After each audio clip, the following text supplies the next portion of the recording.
오늘 우리에게 주신 하나님 말씀, 신약성경 마태복음 11장 1절부터 10절까지 말씀입니다. 이 말씀을 한 절씩 교독하겠습니다.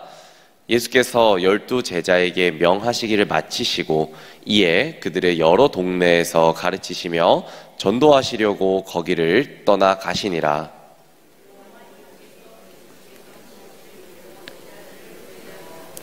예수께 여짜오되 오실 그 이가 당신이오니까 우리가 다른 이를 기다리오리까? 예수께서 대답하여 이르시되 너희가 가서 듣고 보는 것을 요한에게 알리되 맹인이 보며 못 걷는 사람이 걸으며 나병 환자가 깨끗함을 받으며 못 듣는 자가 들으며 죽은 자가 살아나며 가난한 자에게 복음이 전파된다 하라. 누구든지 나로 말미암아 실족하지 아니하는 자는 복이 있도다 하시니라. 그들이 떠나매 예수께서 무리에게 요한에 대하여 말씀하시되 너희가 무엇을 보려고 광야에 나갔더냐? 바람에 흔들리는 갈대냐? 무엇을 보려고 나갔더냐? 부드러운 옷 입은 사람이냐? 부드러운 옷을 입은 사람들은 왕궁에 있느니라. 그러면 너희가 어찌하여 나갔더냐? 선지자를 보기 위함이었더냐? 옳다, 내가 너희에게 이르노니 선지자보다 더 나은 자이니라. 기록된 바 보라, 내가 내 사자를 내 앞에 보내노니 그가 내 길을 내 앞에 준비하리라 하신 것이 이 사람에 대한 말씀이니라. 아멘. 네, 할렐루야. 말씀과 함께하는 복된 화요일 아침입니다. 또 이 새벽에 주님 말씀 따라 살아가는 복된 하루 되시기를 주님의 이름으로 축복합니다. 오늘 묵상 본문 마태복음 11장 1절부터 10절까지 말씀을 함께 살펴보고자 합니다. 저희는 새로이 이 마태복음 11장의 말씀을 살펴봅니다. 특별히 11장과 12장의 말씀은 예수님께서 공생애를 시작하신 지 대략 1년 반이 경과한 시점에 주님의 사역과 또 주님의 교훈을 보도하고 있습니다. 그래서 저희는 이제 11장과 12장 이 두 장의 기사를 통해서 우리는 예수님과 이 유대 지도자들의 갈등이 점점 서서히 증폭되고 있음을 발견해야 하겠습니다. 이 오늘 본문은 옥에 갇힌 세례 요한이 제자들을 예수님께 보내어 오실 그이가 당신인지 아니면 다른 이를 기다려야 하는지를 이제 묻는 장면입니다. 1절 말씀은 이제 예수님의 이 복음 전도이고 2절과 3절은 요한의 질문, 그리고 4절부터 6절은 그에 대한 예수님의 답변이며 7절부터 10절은 요한에 대한 예수님의 평가로 우리가 나뉘어서 볼 수 있겠는데요. 먼저 1절은 제자들을 파송하면서 가르치신 예수님께서 친히 여러 동네를 다니면서 복음을 전하시는 장면이 나오게 됩니다. 이 모습을 통해 우리는 예수님께서 제자들에게 명하실 뿐 아니라 또 직접 명하신 대로 행하시는 모습을 우리가 말씀 속에서 발견할 수 있는데요. 특별히 오늘 말씀을 통해서 예수님은 언행 불일치가 없는 모습을 우리가 발견할 수 있어야 되겠습니다. 즉 내가 하기 싫고 또 그 일이 귀찮고 힘이 드니까 남에게 떠넘기는 분이 예수님이 아니라는 분이시죠. 그러나 우리는 가끔씩 이 예수님을 오해합니다. 이미 성경을 통해서 가르침을 주셨으니까 나머지는 이제 너희가 알아서 가르치도록 해 라고 이제 예수님께서 말씀하시는 게 아니라 더욱 우리가 잘 가르치고 더 잘 헌신할 수 있도록 지금도 우리를 인도하시는 분이 바로 예수 그리스도라는 사실이지요. 이 말씀 속 예수님도 온 마음을 다해서 헌신하고 있는 가장 귀한 것을 다른 사람들도 맛보고 누리기를 또 바라는 마음으로 이 제자들을 가르치고 권하시는 모습이 이 말씀 속에서 등장하고 있는 것이죠. 한편에 이제 옥에 갇혀 있는 세례 요한도 이 예수님의 사역에 대해서 듣게 됩니다. 그런데 이제 예수님의 사역이 이 세례 요한 그의 이제 기대와는 조금 달랐던 모양이에요. 그리스도가 온다면 이런 일이 일어날 것이다 라며 이제 세례 요한이 기대했던 내용이 마태복음 3장 12절에 이제 등장하게 되는데요. 먼저 이 마태복음 3장 12절 말씀을 함께 읽겠습니다. 시작. 손에 키를 들고 자기의 타작 마당을 정하게 하사 알곡은 모아 곳간에 드리고 쭉정이는 꺼지지 않는 불에 태우시리라. 아멘. 네, 세례 요한은 예수님의 그 사역의 내용과 속도에 의문이 들었습니다. 그래서 이제 그 의문을 풀고자 2절과 3절에 자기의 제자들을 예수님께 보내어 당신이 이 오실 메시아가 맞습니까? 그러니까 오실 메시아가 당신이 맞는지 아니면 우리가 다른 일을 기다려야 하는지 이제 묻게 됩니다. 사실 오늘 본문 이전까지 마태복음 8장부터 10장까지 예수님은 이제 권위 있는 가르침과 이 초자연적인 이적들을 통해서 예수님의 왕 되신 권능을 이미 입증하셨습니다. 그런데 이제 세례 요한 본인이 헤롯에 의해서 감옥에 갇히게 되자 과연 이분이 진짜 메시아가 맞는지 의구심을 품게 된 것이죠. 즉 의심을 하기 시작했다는 말입니다. 왜냐하면은 이 세례 요한 자신의 사명은 바로 이 메시아의 길을 예비하는 것이었는데 왜 하필 본인이 지금 이 사역을 감당하고 있을 때에 투옥당하게 되었는지 지금 도무지 본인은 이해할 수 없었던 것이죠. 심지어 이제 본인은 요한복음 1장 12절에 세상 죄를 지고 가는 하나님의 뭐라고 얘기했었죠? 하나님의 어린 양이다 라고 이제까지 이제 언급했는데도 이 세례 요한은 지금 예수님의 사역에 대해 지금 의심하고 있는 것이지요. 그래서 이제 세례 요한의 질문을 받은 예수님은 4절부터요 이 자신에 대해 주장하지 않고 이 자신이 한 일을 이제 말씀하시는데요. 예수님의 사역으로 인해서 맹인이 보게 되고 못 걷는 사람이 또 걷게 되었고 나병 환자가 완전히 낫게 되고 못 듣는 자의 귀가 열리며 또 심지어 죽은 자가 다시 호흡하고 아무 소망이 없던 가난한 자들에게 하나님 나라의 복음이 전해졌다라는 사실을 예수님이 이제 4절부터 이제 언급하고 있으십니다. 이 일들은 메시아에 대한 이제 구약의 예언을 성취하는 것입니다. 그러면서 예수님은 자신의 치유와 사역이 이 메시아에 대한 예언의 성취다라고 예수님께서 이제 드러내는 장면인 것이죠. 그러면서 6절에 뭐라고 말씀하십니까? 누구든지 나로 말미암아 실족하지 아니하는 자는 복이 있도다. 여러분 아멘이시죠? 이 말씀이 오늘 특히 또 암송하셨으면 좋겠습니다.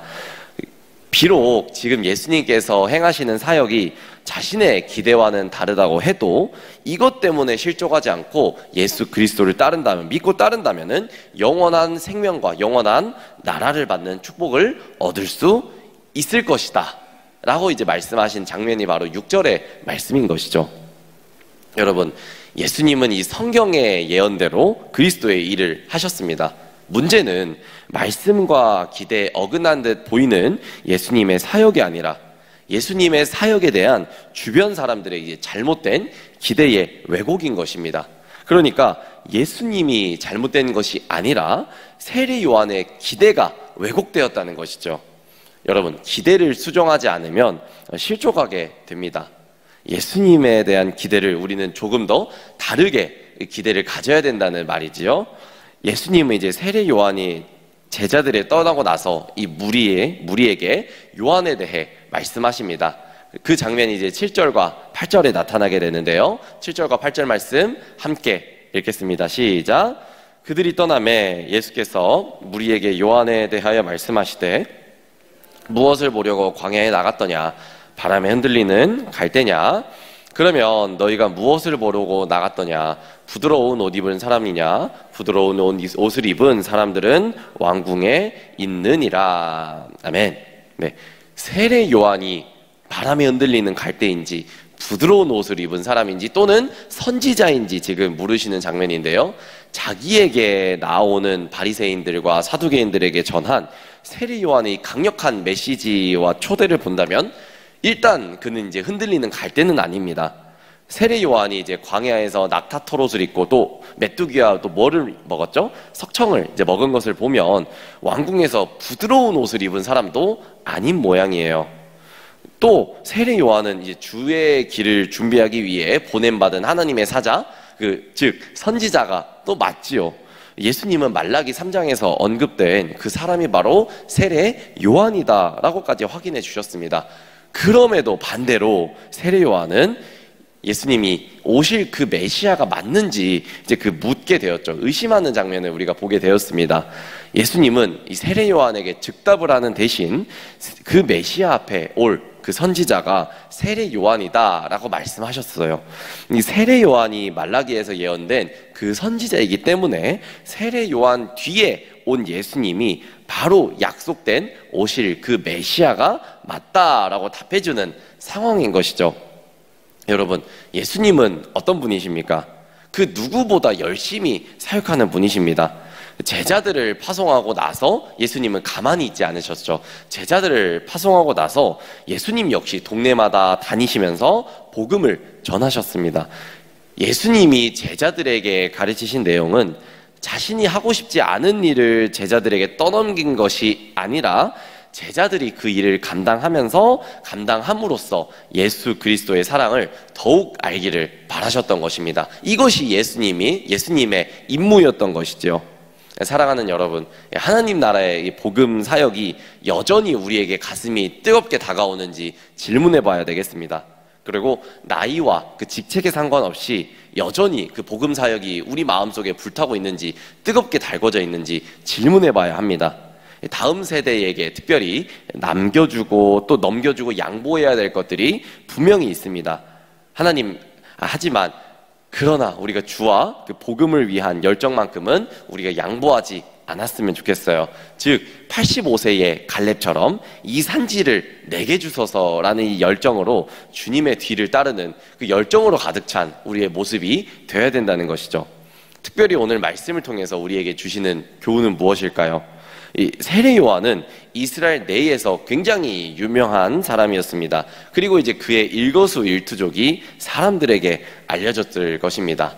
주목받는 유명인들에게는 체면이라는 것이 있지요. 그런데 안타깝게도 그 체면 때문에 넘어져서 앞으로 나아가지 못하는 경우도 굉장히 많이 있습니다. 그런데 세례 요한은 이전에 분명 예수님에게 대한 굳은 확신이 있었지요. 그러나 지금은 그렇지 못했습니다. 예수님의 사역에 대한 의문이 찾아왔을 때에 본인이 예수님을 직접 만나지 못했지만 제자들을 보내어서 묻고 듣는 장면을 우리가 보게 되었습니다. 이 지난날의 확신이 오늘 내가 겪는 새로운 상황과 문제에 답이 되지 못하는 경우가 있습니다. 그러니까 예를 들어서 교회에서 맡고 있는 여러 사역이나 또는 그리스도인이기 때문에 감당해야 되는 우리에겐 여러 가지 고난이 있지요. 그 상황이 우리에게 찾아올 때 우리는 이 의심하지 않고 주님께 물어야 되겠습니다. 또 부끄러워하지 않고 또 솔직하게 하나님께 묻기를 소망합니다. 그러니까 우리가 하나님께 봉사하고 헌신하는 것 매우 중요합니다. 그러나 우리가 누구를 위해 헌신하고 있는지, 또 자기 만족을 위해 헌신하고 있는지, 또는 하나님의 지상명령을 수행하기 위해서 헌신하는지 우리가 스스로 질문해 볼 수 있고 자각해야 한다는 것이죠. 사랑하는 여러분, 헌신은 믿음의 연장선입니다. 그러니까 믿음이 헌신의 연장선이 되어서는 안 된다는 것이죠. 믿음이 없으면 아무리 우리가 대단한 헌신을 한다고 해도 언젠가는 실족하고 낙담할 수밖에 없어요. 즉 우리가 늘 헌신을 할 때에 기도로 많이 준비해야 하는 이유가 바로 여기에 있습니다. 여러분, 세례 요한도 메시아가 오신다는 사실을 확신하고 있었지만 예수님께서 오신 진정한 의미와 진정한 그 사역에 대해서, 그 본질에 대해서는 오해하고 의심하고 또 의구심을 품게 되었습니다. 또 우리가 그 주님께 올바른 믿음을 가지고 기도로 묻고 행동하기를 소망합니다. 특별히 우리가 교회에서 봉사하고 헌신하지 않더라도 여러 이제 사역의 장면, 또 이제 우리 삶의 장면 속에서 그리스도인이기 때문에 여러 이제 우리가 기도와 또 헌신을 감당하고 있는데요. 특별히 우리가 또 기도에 대해서 나눠볼 필요가 있습니다. 우리가 각자 이제 여러 가지 기도 제목들이 너무나도 많이 있지요. 그러나 하나님께서 이루어주시는 기도 제목들도 많이 있지만 한편으로는 하나님께서 아직 이루어주시지 않은 기도들이 굉장히 많이 있죠. 그럴 때 우리가 이렇게 얘기합니다. 하나님은 내 기도를 들어주시지 않아. 근데 우리가 이렇게 말하면 안 되겠습니다. 믿는 우리는 그렇게 말하면 안 되겠지요. 하나님이 내 기도를 들어주시지 않았어 라고 얘기하는 것이 아니라 하나님이 나를 향해 가지고 계신 다른 계획이 있으셔 라고 우리가 고백할 수 있는, 특별히 우리 세상 사람들 앞에서는 그렇게 고백할 수 있는 우리의 모습들이 되어야 되겠습니다. 하나님이 내 기도를 들어주시지 않아 라고 말하는 것부터가 하나님, 왜 내 기도를 들어주시지 않나요? 나는 예수님의 사역에 대해 의심하고 의구심을 품습니다. 예수님 진짜 계신가요? 라고 얘기할 수 있는 그런 세례 요한의 의심의 자리에 우리가 동참한다는 것이죠. 우리가 그렇게 입술로 고백하는 것이 아니라 내 기도가 이루어지지 않았을지라도 하나님, 내 기도를 이루어 주시지 않은 것이 아니라 하나님, 나에게 있는 다른 계획을 하나님께서 실현하고 싶으신 것을 하나님 나는 믿습니다 라고 고백할 수 있는 저와 여러분들의 모든 고백이 됐으면 좋겠습니다. 그리고 늘 우리가 기도로서 하나님께 묻고 답해야 되겠지요. 그렇다면 하나님께서 우리에게 말씀으로 또 친절하게 답해 주실 것이고요, 잘못된 생각과 그 기도를 하나님께서 분명히 교정해 주실 것을 믿습니다. 아멘이시죠? 네, 함께 기도하겠습니다. 하나님, 언행일치하신 예수님을 우리가 닮아가기를 소망합니다. 오늘 하루 하나님 나라와 복음을 위하여 우리가 뜨거운 열정으로 살아갈 수 있게 도와주시옵소서. 하나님, 특별히 우리가 삶과 헌신의 자리로 나아가면서 하나님의 사역과 또 하나님의 존재까지도 의심하는 하나님 그런 죄악을 범하는 경우가 너무나도 많이 있습니다. 하나님, 주님이 우리의 기도를 이루어주시지 않는 것은 우리를 낙담케 하고 광야에 떨어뜨리고 너무나도 죽음 가운데 몰아넣기 위해서 그러시는 것이 아닌 우리를 위한 다른 계획이 있으시고 우리로 하여금 다른 또 사역을 감당하게 하시기 위하기 때문에 하나님의 크신 계획을 나를 통해서 또 펼치기 위함을 하나님 고백합니다. 그리고 우리가 믿을 수 있도록 주님 인도하여 주시옵소서.